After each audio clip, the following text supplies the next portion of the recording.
McCaffrey, your name was mentioned earlier. General Herding said that you were a mentor of his, and your name came up because I was explaining that what I had the honor to learn when I served on the Armed Services Committee, being around generals and admirals. You always think the generals and the admirals are in charge. No, it's actually the retired generals and the retired admirals who are their mentors that they always look up to. So when you saw those 800 military leaders in that room, it reminds me of Douglas MacArthur's speech, duty, honor, courage, and a ghost, 1,000 ghosts rising from white crosses. There's just the spirit of duty, honor, country in that room. And they're not going to betray the oath they gave to the Constitution for a politician, are they? I mean, there's hundreds of years of tradition that they are bound by. Well, look, I've been doing this a long time. That presentation at Quantico from the President and the Secretary of Defense is one of the most bizarre, unsettling events I've ever encountered.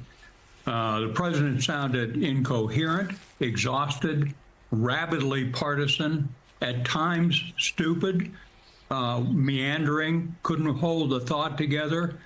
That audience is an apolitical institution. They will be respectful and follow all legal orders willingly. And by the way, it's not just the generals, it was the senior enlisted advisors for all those commands. They hold the culture of the armed forces in their hands. And then the Secretary of Defense gave a Rambo presentation, at times pretty good, whiskers, shaving, physical fitness, a first sergeant's talk at Reveille, not bad. But at other times, he's basically calling into question whether minorities and women were DEI or were they promotions based on merit. Nothing could be farther from the truth. By the way, the group he was talking to have been in combat for 20 years. Their sons and daughters served. A bunch of them got killed and maimed. It was a highly inappropriate use of the armed forces, never mind the unsettling things about using military force in American cities. A very strange day in American life.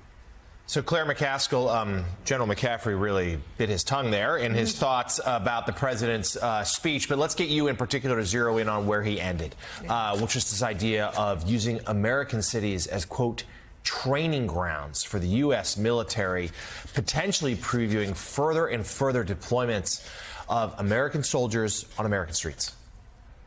Yeah, I think that the White House is misjudging this. Stephen Miller is at play here.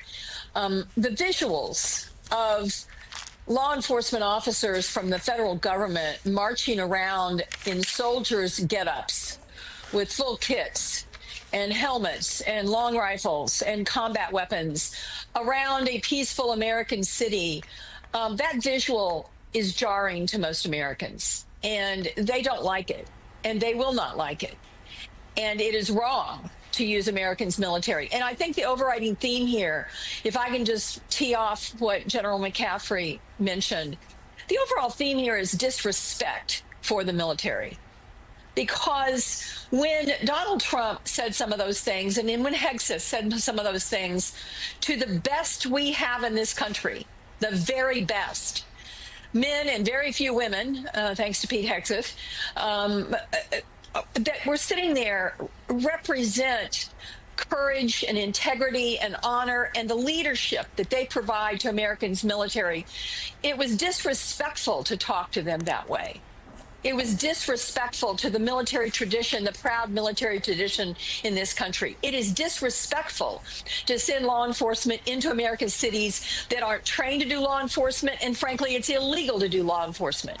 So it's just, and by the way, the men and few women in that room know all that I just said. It's not like they walked out of there going, gosh, we've got great leadership now in the civilian part of the military, or gosh, we've got a commander-in-chief that really has his act together. And it signals to the rest of the world instability, and that probably is the most damaging part of this. It is so against culture. I've been been speeches in front of military men and women in my own district when I served, and I will tell you, if somebody got up and said something that even remotely bordered on political, you could just see everybody stiffening up and bristling. And here we, of course, have it at the highest level. Jonathan Martin, you and I have both been around, Washington and politics long enough to understand there's always an ebb and flow. Every 2 years or so, there's an ebb and Republicans to Democrats to Republicans.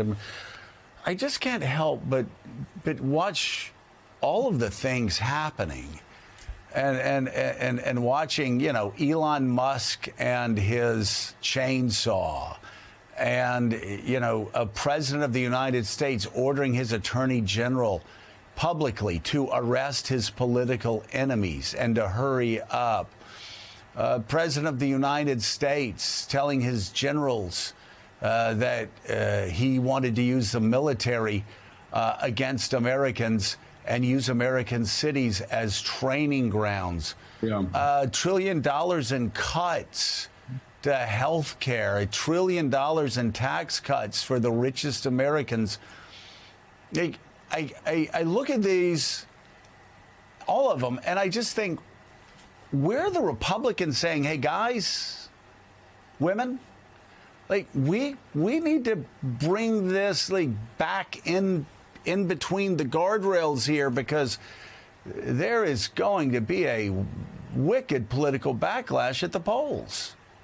Well, I think that until and unless they feel that heat, they touch the flame, I don't think it's going to happen, Joe. I mean, I was so struck listening to your questioning of Congresswoman McClain, because of course she doesn't want the specter of uniformed American troops, suppressing American citizens in American cities.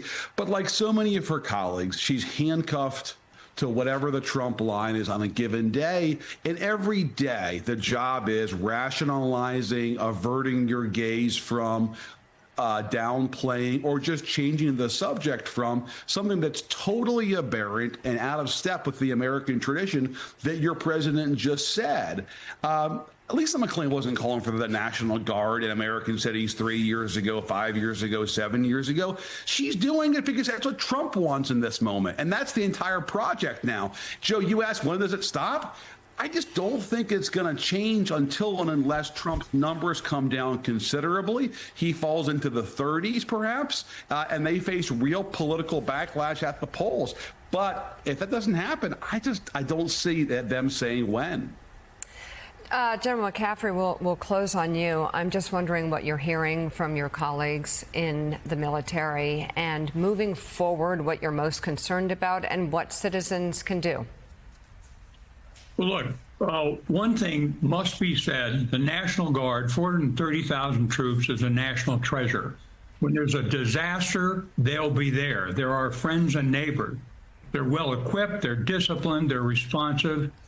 But we do not want American military personnel on the streets of our cities arresting civilians, collecting evidence, or trying to do community policing. It's ineffective.